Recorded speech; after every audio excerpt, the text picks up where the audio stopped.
Saya hanya ingin menggarisbawahi bahwa potensi IKN mangkrak terbuka. Presiden Prabowo akan menimbang Jokowi dan tidak mungkin membiarkan Jokowi punya warisan yang mangkrak seperti SBY punya warisan hambalang dulu. Prabowo tentu tidak mau Jokowi punya pelekatan buruk seperti itu. Tetapi tentu saja menurut hemat saya, jika Prabowo menimbang kepentingan dirinya dibandingkan dengan kepentingan Jokowi, maka yang prioritas adalah dirinya.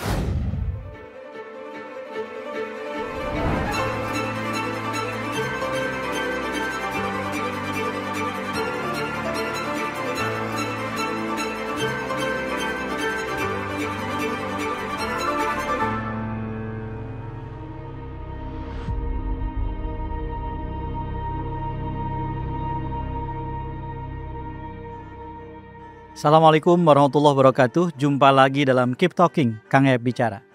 Banyak orang yang mengatakan bahwa IKN akan menjadi warisan penting Presiden Jokowi. Tetapi tak sedikit orang yang mengatakan bahwa warisan itu bukan dalam bentuk berita baik. Maksudnya, sejumlah orang memperkirakan bahwa IKN bisa saja mangkrak.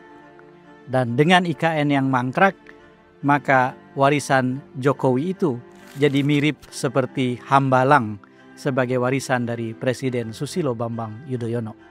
Dua presiden hasil pemilihan langsung menghasilkan dua proyek besar yang mangkrak. Tentu saja banyak orang berharap itu tidak terjadi. Artinya uang yang sudah dikeluarkan oleh negara, usaha yang sebegitu besar yang sudah dimobilisasi untuk membangun IKN, akhirnya tidak sia-sia dengan mangkraknya IKN. Saudara, kita tidak akan mendiskusikan seberapa mungkin mangkraknya IKN itu menjadi kenyataan. Yang ingin kita diskusikan adalah arti penting IKN bagi Indonesia dan apa saja potensi hambatan untuk menyelesaikannya. Menurut hemat saya, ini penting untuk dibicarakan dikarenakan IKN bukan hanya sekedar proyek di satu tempat di Kalimantan Timur. IKN adalah wakil dari kebijakan yang harus dirancang dan dibuat oleh pemerintah dan kemudian rakyat merasakan manfaatnya. Menurut satu sumber resmi, Kantor Staf Presiden atau KSP, IKN diperkirakan menelan biaya 466 triliun. Tentu ini adalah proyek pembangunan yang luar biasa besar. Dan kita tahu bahwa dengan amat sangat serius ujung pemerintahan Jokowi digunakan untuk melakukan mobilisasi agar IKN akhirnya bisa diwujudkan. Simbolisasinya adalah perayaan 17 Agustus terakhir Presiden Jokowi pada 17 Agustus 2024 dilakukan di IKN, Ibu Kota Nusantara. Saudara, menurut hemat saya, sekarang ini yang akan menjadi penentu berlanjut atau tidaknya IKN sudah berpindah tangan dan sepenuhnya ada di tangan Presiden Prabowo. Benar bahwa tentu saja Presiden Prabowo akan menimbang Jokowi dan tidak mungkin membiarkan Jokowi punya warisan yang mangkrak seperti SBY punya warisan hambalang dulu.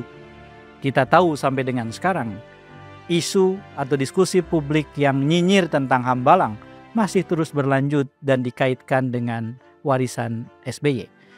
Prabowo tentu tidak mau Jokowi punya pelekatan buruk seperti itu. Tetapi tentu saja, menurut hemat saya, jika Prabowo menimbang kepentingan dirinya dibandingkan dengan kepentingan Jokowi, maka yang prioritas adalah dirinya. Ini berlaku pada siapapun dan dalam kondisi apapun, dalam konteks hubungan presiden dan mantan presiden.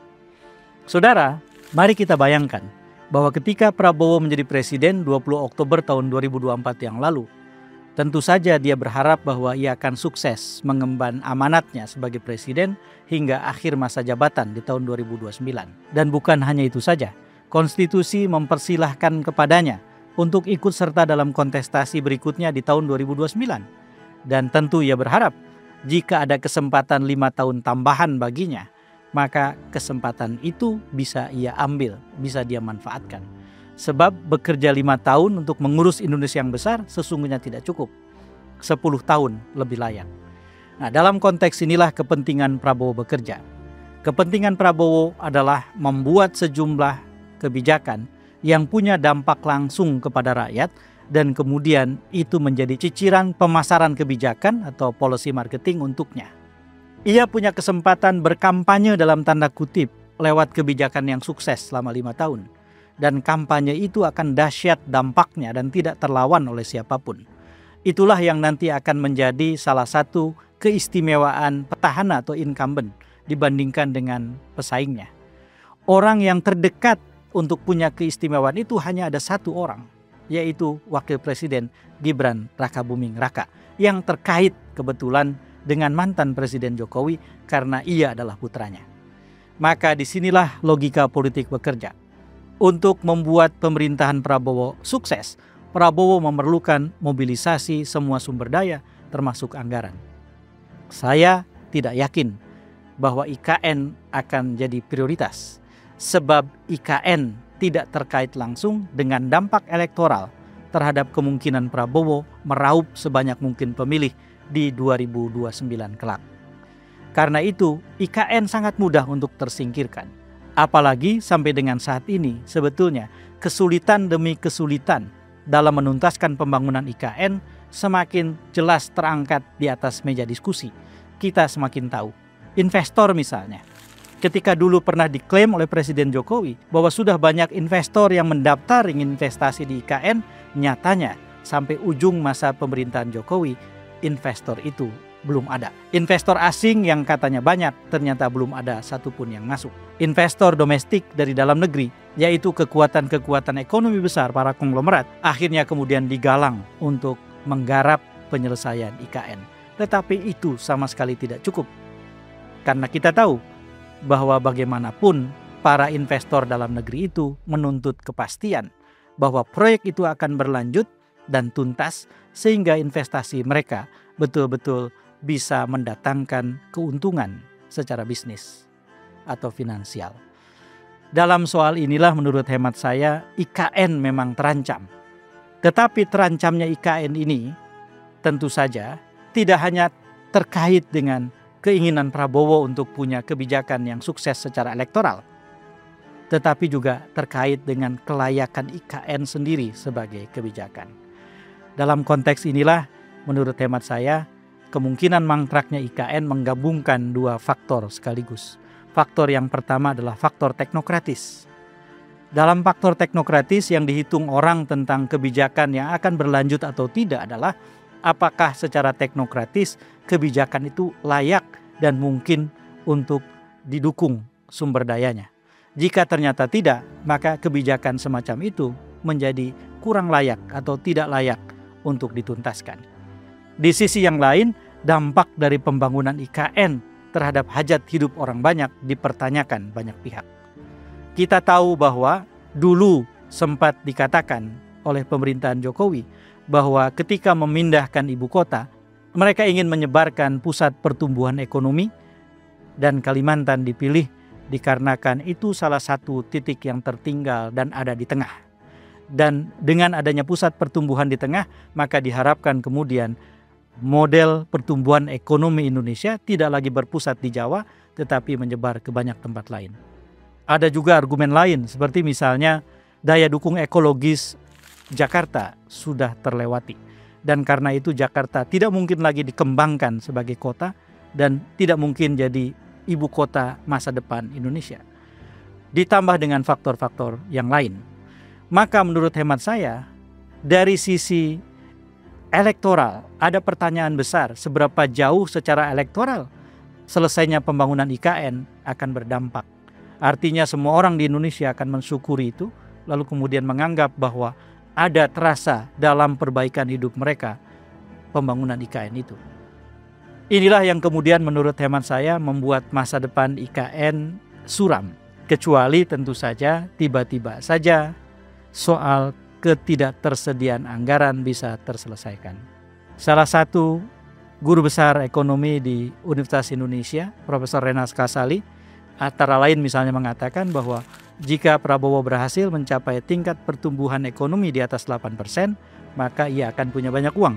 Dan dengan begitu maka sejumlah proyek termasuk IKN bisa saja terdanai. Tetapi sekarang ada diskusi yang sangat serius seberapa besar potensi pemerintahan Prabowo bisa mencapai pertumbuhan ekonomi di atas 8%. Jadi menurut hemat saya, faktor teknokratis akhirnya bertemu dengan faktor elektoral. Secara teknokratis kurang layak dilanjutkan, secara elektoral tidak punya dampak langsung kepada Presiden Prabowo. Menurut hemat saya, sejalan dengan waktu, ada faktor lain yang nanti akan berpengaruh. Faktor itu adalah potensi persaingan di antara Prabowo dan Gibran. Ketika semakin terpetakan persaingan itu, dan bukan kelanjutan persekutuan, maka tentu saja kepentingan Prabowo dan kepentingan Gibran plus ayahnya Jokowi akan bersimpang jalan. Ketika itulah kemudian IKN yang lebih melekat kepada Presiden Jokowi tidak lagi menjadi sesuatu yang amat sangat mendesak dan krusial sebagai program pemerintahan Presiden Prabowo. Jika itu terjadi, maka masa depan IKN akan semakin suram. Terlebih-lebih Prabowo sendiri sudah mengatakan bahwa IKN membutuhkan waktu bertahun-tahun untuk dituntaskan pembangunannya. Bahkan ia katakan, mungkin baru di tahun 2029 nanti akhirnya IKN itu benar-benar bisa beroperasi. Saudara, dengan demikian ada waktu krusial 2027, 2028, 2029, yaitu ketika kemungkinan simpang jalan di antara Prabowo dan Gibran makin terpetakan, atau sebaliknya kemungkinan persekutuan mereka yang berlanjut. Tidak ada yang tahu jawabannya sekarang, dan itulah salah satu hal yang selalu ada dalam demokrasi. Ada unsur ketidakpastian membuat dinamika politik menjadi menarik untuk diamati dan untuk dijalani. Saudara, sebagai warga negara sampai dengan sekarang saya belum merasa teryakinkan betapa pentingnya IKN dituntaskan. Alasan saya bukan alasan teknokratis bahwa saya punya hitungan tertentu secara teknokratis bahwa pembangunan IKN bermasalah. Bukan. Pertimbangan saya terutama adalah betapa IKN selama ini telah menjadi satu proyek bancakan dari banyak pihak yang membuat para pembuat kebijakan bisa mencari rente dari proyek semacam itu. Betapa faktor penting bisnis dan usaha lebih menenggelamkan faktor-faktor lain seperti misalnya kelayakan perawatan lingkungan hidup atau kelestarian alam. Kita tahu bahwa ada banyak isu di seputar IKN, tetapi salah satu isu yang sangat penting adalah sudah banyak didiskusikan, tidak pernah diangkat menjadi persoalan serius, apalagi secara hukum.